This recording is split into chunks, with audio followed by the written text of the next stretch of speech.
So I'm playing around with a spreadsheet. I'm also messing around with some new features on YouTube, streaming and recording, because again, they changed the way they do stuff. So let's hope this works. I have some summary statistics here, and I want to make a histogram now. Now, to do the histogram, I want a frequency table. To do a frequency table, it's helpful to know the min and the max.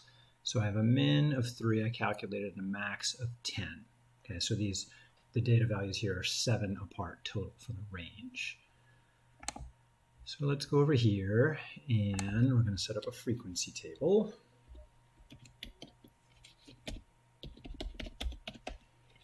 And to do that, we'll have the computer count stuff for us. So that means we need to have a collection of bins. So, 7, that's not too bad. I could just go up to 3 and then up to 4, 7 for the range, that is, and then get all the way to the max. So I think I'll just try a relatively simple one. Okay, so this is one possible set of bins, and actually I want to shift that down a little so I can give it a title. So these would be hours of sleep. And then I want to count them, which is frequency. So for those Excel users out there and Google Sheets users, you can highlight each adjacent cell +1 and then start typing equals frequency. And notice here, in Excel you would hit Tab to continue it, highlight your data, and notice that my cells remain highlighted even though I'm typing just in the top box. That's important. Otherwise this does not work, especially in Excel. Google's pretty forgiving, but Excel is not. And for those of you who use Office 365, the web version of Excel and Word, it does not work in Office 365. You have to use a desktop version of Excel. Then you highlight your bins. So here are my bins, my bin maxes at least, close parentheses. And in Excel, you would then go Control-Shift and tap Enter. In Google, you just hit Enter. So it's counting these numbers up, and it found there were 3 10s, but nothing above 10. So there's one possible way to do this. I could have used decimals also. Maybe I could have gone from 3 to 4.5 and 4.6 to 5 and so on. So there's a lot of ways to do that. When I graph this, however, as a bar chart, I have misleading labels.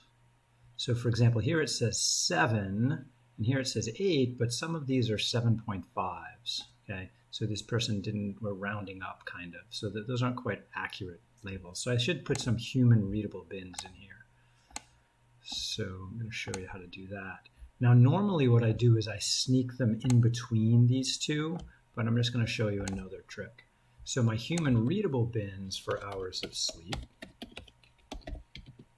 would look like this. So I'm going to do the second one and then backtrack. So this one right here is up to 4, and the previous one was up to 3. So since my decimals are one decimal place there, then technically this would be from 3.1 up to 4. And let's just make that prettier with a space.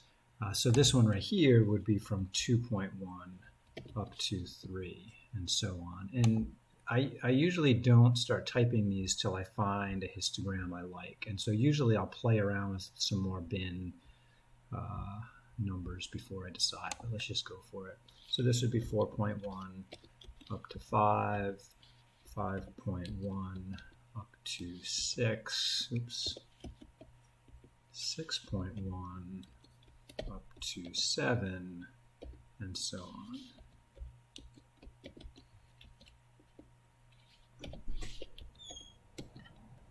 Up to 9, and finally 9.1 up to 10. So then a couple ways I can do this. I could just highlight the counts, say make me a chart,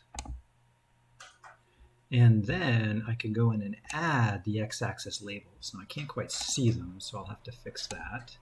So we'll just move that over. So the x-axis labels, I can say, yeah, just grab this group right here and hit OK. And then it will throw those automatically at the bottom there. Now I can go add a title for the top, horizontal, and vertical titles.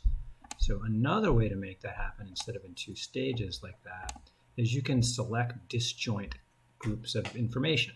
So I want this group right here. After I highlight it, I let go of the mouse, hold down Control, and select the next group. Notice that skipped the stuff in the middle.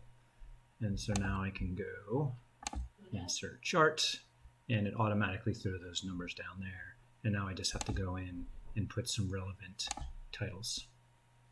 All right, that's it for now for frequency histograms. Good luck making your own. Bye-bye.